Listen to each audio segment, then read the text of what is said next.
Hello दोस्तों, good morning.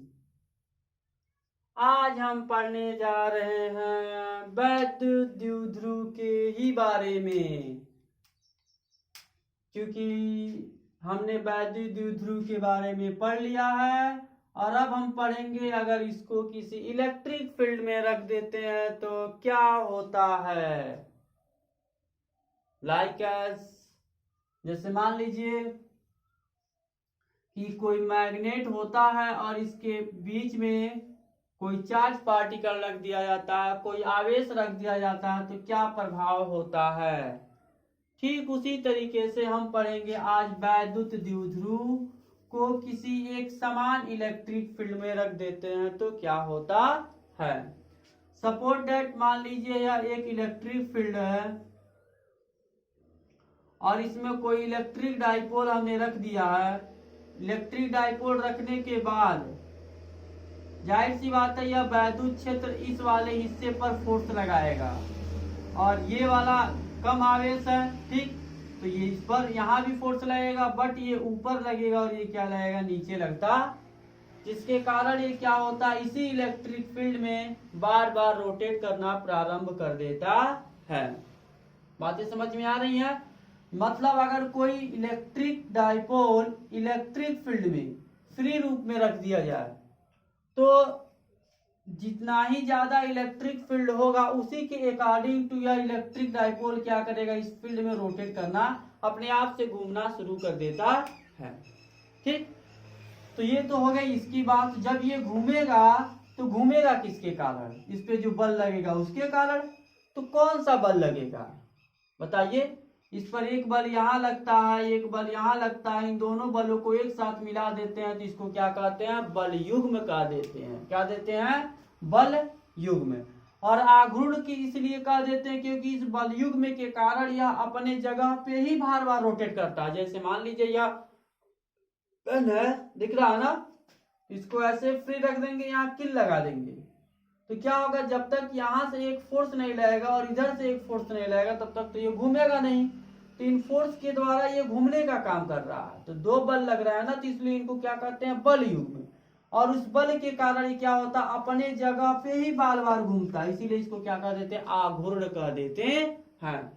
तो total बातें ये हो गई कि जब एक इलेक्ट्रिक फील्ड में इलेक्ट्रिक डाइपोल रखा गया तो इस पे दो फोर्स लग रहे हैं, यहाँ पे आपको दिखाया गया है, ठीक। और इन दोनों फोर्सेस के कारण क्या होता है, ये अपने जगह पर ही रोटेट करना प्रारंभ कर देता है, इसीलिए इसको क्या कर देते हैं, हम बल आघूर्ण कर देते हैं, ठीक। बल आघूर्ण में आप देखेंगे इसको इसकी लंबाई तो 12 होती है, इसकी लंबाई 12 साइन थीटा कैसे आ गया। यहाँ थीटा है तो यह समकोण त्रिभुज बना ना, और समकोण त्रिभुज में आप फॉर्मूला लगाएंगे साइन थीटा बराबर लंब बटे कर्ण, तो ये लंब मिल जाएगा, ये कर्ण मिल जाएगा, तो आप निकालेंगे तो इसकी वैल्यू कितनी आ जाएगी, 2 साइन थीटा आ जाएगी। बातें समझ में आ रही हैं। तो चलिए इसके फार्मूले को थोड़ा सा हम डेरिवेट कर लेते हैं, देखते हैं इसका फार्मूला कितना आता है।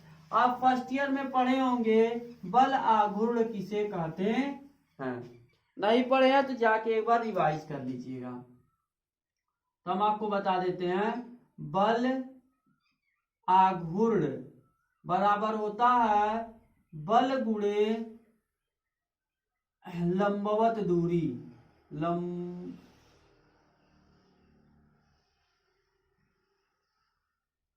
लंबवत दूरी। तो आप देखेंगे बल मान लेते हैं, इस पे कितना लग रहा है, F इंटू लंबवत दूरी कितनी है, 2L साइन थीटा, यही है ना। तो टोटल हमारा बना F into 2L sine theta. अब चूंकि इस फार्मूले को हमको और बल आघूर्ण को हम टाउ से व्यक्त करते हैं, किससे व्यक्त करते हैं, टाउ से। यह एक सदिश राशि भी है, ध्यान दीजिएगा, कौन सी राशि है, सदिश राशि, ठीक है। इसको लास्ट में भी हम पूरा डेरिवेट कराएंगे, सही से लिखवाएंगे, पहले इसको डेरिवेट कर लेते हैं। यह आप चूंकि पढ़ चुके हैं ऑलरेडी, एक समान वैद्युत क्षेत्र में द्विध्रुव रखा गया है, तो आप पढ़ चुके हैं F बराबर होता है, F बराबर होता है E इंटू क्यू, पढ़े हैं कि नहीं? अरे ई बराबर एफ अपान क्यू पढ़े हैं तो हमने मल्टीप्लाई कर दिया। क्या करेंगे, एफ की जगह ये वैल्यू पुट कर देंगे तो हमारा हो जाएगा E Q 2l sine theta. कोई डाउट किसी को? अब हम ये भी पढ़े हैं कि P बराबर होता है 2ql। वैद्युत द्विध्रुव की कंडीशन में ये पढ़े हैं हम, ये पढ़े हैं कि नहीं पढ़े हैं?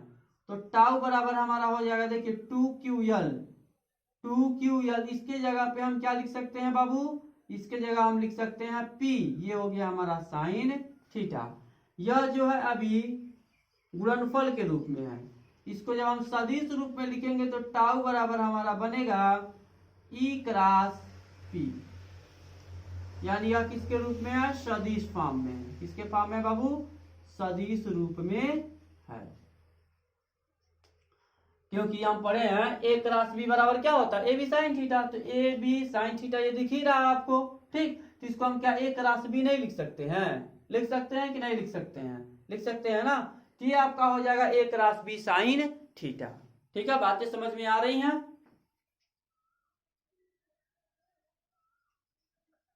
ये बातें समझ में आ रही है कि नहीं समझ में आ रही हैं? ठीक, तो इन सभी बातों को आप ध्यान रखिएगा। ये इसका सदिश रूप है, ठीक। अब इसके मात्रक की बात करें तो जो टाउ का मात्रक होगा, मात्रक कितना होगा भाई? यहीं से निकाल लीजिए, न्यूटन और इसकी लंबाई। तो मात्रक क्या हो जाएगी? Newton into metre. किसका मात्रक है? बल आघूर्ण का मात्रक है, ठीक है। अब इसकी बीमा की बात कर लेते हैं। बीमा कितना होगा? तो जो बीमा होगा इसका ml पे -2 बल का हो जाएगा और लंबाई का यल हो जाएगा।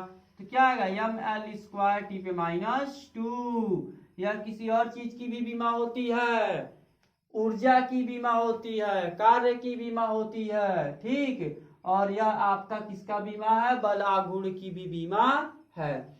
बात करें इसकी, ठीक, यह किस प्रकार की राशि है? यह कैसी राशि है? सदिश राशि है। इसकी राशि के बारे में बात करें, यह कैसी राशि है?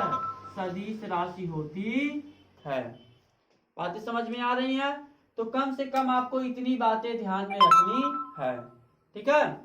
चलिए इसको राइट कीजिए, फिर नेक्स्ट टॉपिक पे चलते हैं।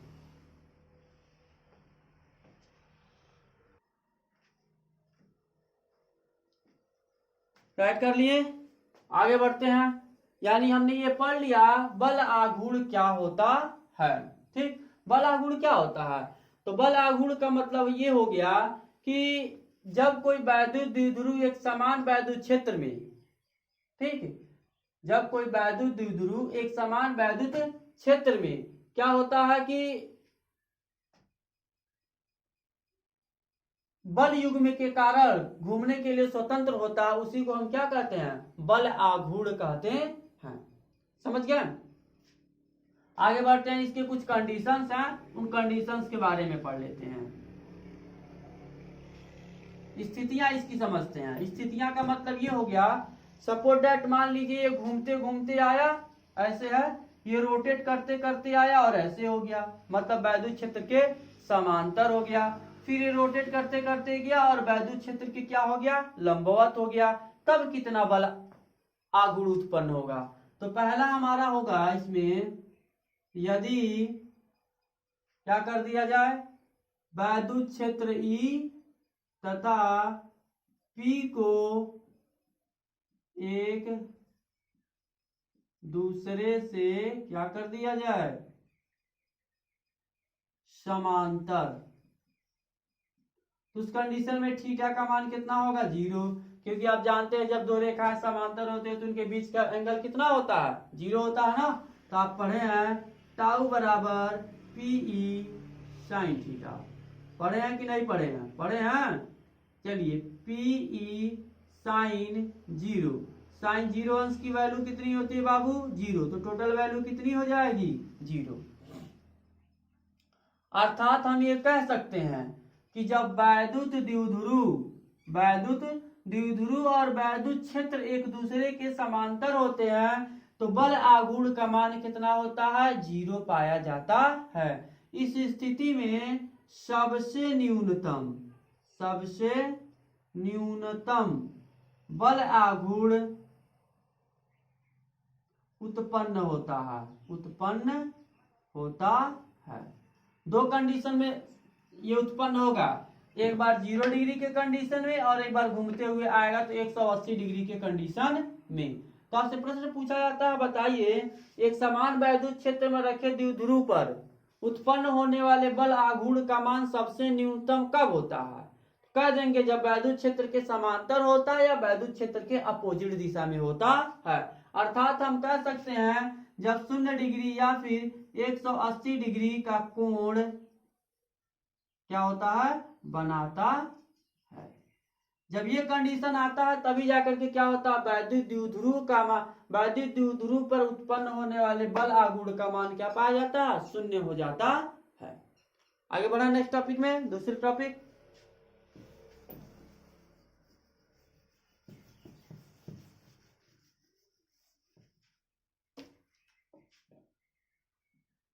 सेकंड, यदि E तथा P एक दूसरे के क्या हो जाएंगे, लंबवत होंगे। लंबवत माने अब थीटा का मान कितना आपको रखना पड़ेगा, 90 डिग्री पुट करना पड़ेगा, मतलब ये दोनों इस कंडीशन में हो जा रहे हैं। इस कंडीशन में तब भी आपको वही लगाना है, बराबर PE sine theta, PE sine 90 degree. Sine 90 degree की वैल्यू कितनी होती है बाबू, 1 होती है। कितनी होती है, 1। यानी कि इस कंडीशन में आप देखेंगे तो जो बल आघूर्ण टाउ है वह मैक्सिमम है। क्या है, मैक्सिमम, मतलब सबसे अधिक पाया जा रहा है। ठीक है, सबसे अधिक कितने डिग्री पे पाया जाता है, वैद्युत द्विध्रुव और वैद्युत द्विध्रुव और वैद्युत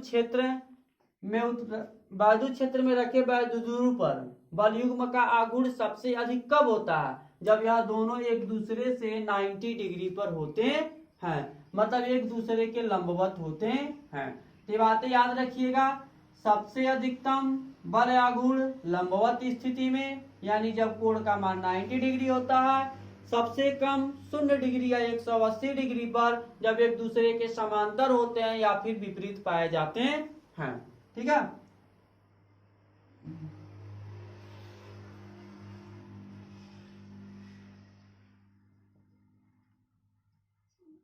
बातें समझ में आ रही हैं?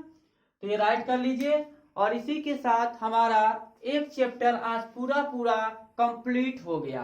कूलाम का नियम तथा वैद्युत क्षेत्र, ये चैप्टर पूरे तरीके से कंप्लीट हो गया। अब आपको next day next chapter next topic के साथ पढ़ाया जाएगा और हर एक नए टॉपिक में आपको हर एक नई चीजें सीखने के लिए मिलती हैं।